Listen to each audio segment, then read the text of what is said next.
So you probably know every word to Buddy Holly. You've certainly headbanged to Say It Ain't So. And yeah, El Scorcho is probably deeply attached to someone you never got the nerve to ask out in college. Weezer's first two albums, the Blue Album and Pinkerton, may have revolutionized rock music in the 90s and are definitely some of the best material in the band's catalog. But as iconic as their first two records are, they often eclipse some of the brilliant songs and records that came after. Maybe you only liked the singles on the Red Album, or checked out after the first time you heard Photograph, but you may be missing out on some amazing songs that came long after the last guitar strum of Butterfly. And if you love Weezer, deserve a second listen. But before we go back to the shack, make sure to subscribe to APTV and turn on all notifications so you never miss a video.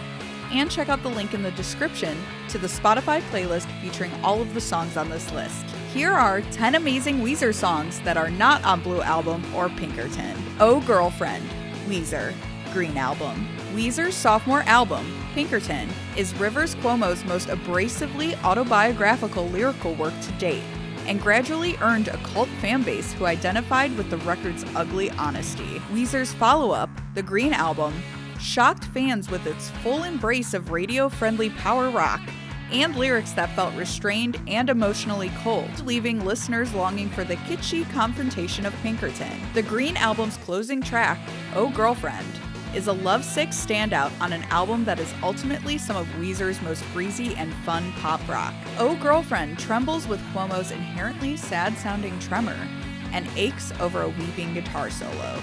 Death and Destruction, Maladroit. Weezer triumphantly responded to criticism of the Green Album being too poppy with their fourth record, Maladroit, a harder-rocking, riff-centric return to Cuomo's shred-heavy avant-garde days.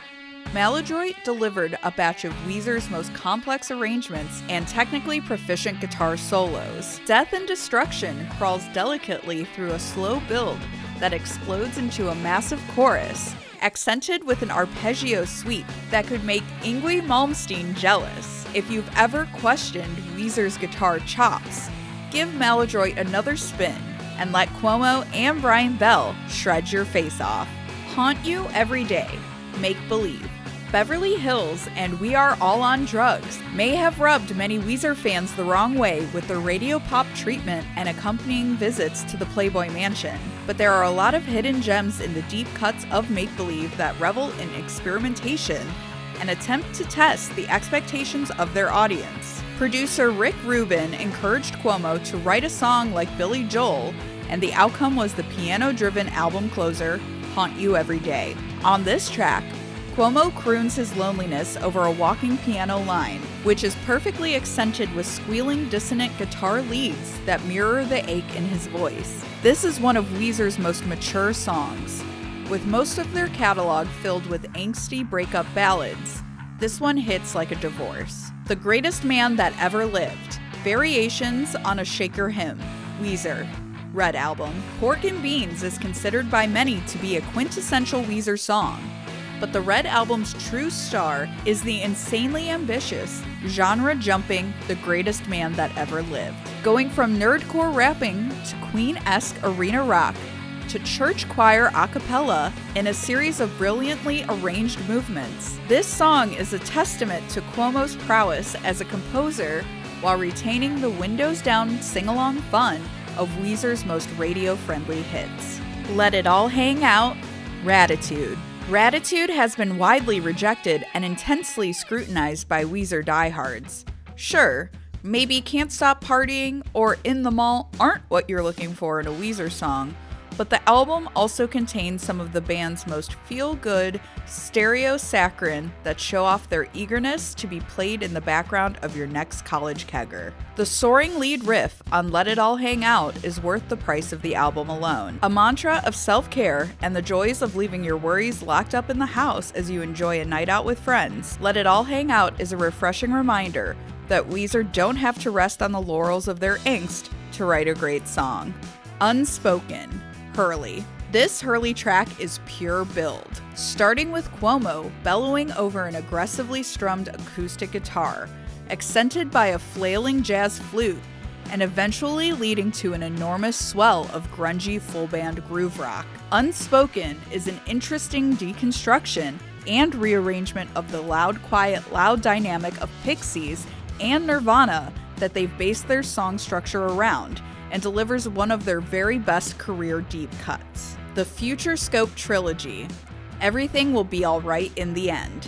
2014's Everything Will Be Alright in the End is commonly considered to be a return to form for Weezer. Embracing the style of the Blue Album and the intricate guitar work of their back catalog, Weezer delivered an album that filled their fans with the same excitement they felt in 1994 without pandering or approximating nostalgia. This record is full of dissonant guitar, quirky lyrics, and prides itself on going back to the shack, but closes with one of the most challenging musical feats Cuomo and company have ever postured in the form of the 3-song mini-rock opera, The Future Scope Trilogy. As intricate as John Williams scoring a Dungeons & Dragons campaign with a fleet of Gibson Flying Vs, The Future Scope Trilogy is mostly instrumental and paints a sonic picture of the greatest 70s sci-fi novel that never was. Do You Want to Get High? Weezer, White Album. If you close your eyes and listen to the White Album, you can almost feel the warmth of a California sunrise and the gentle mist of an ocean wave being surfed.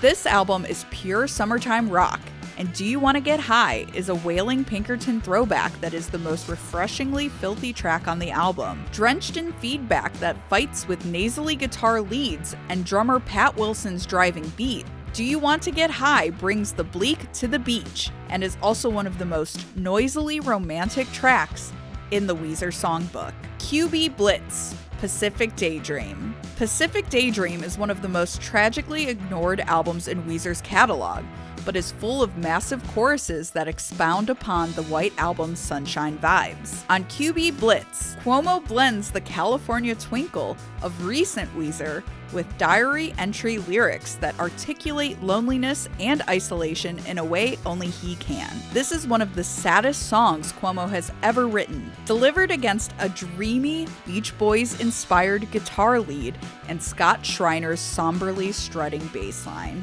High as a Kite, Weezer, Black Album. Weezer have gained a reputation for delivering big pop rock anthems that are perfect for an arena of fans to sing along to, but they still know how to write understated and tender-hearted folk rock.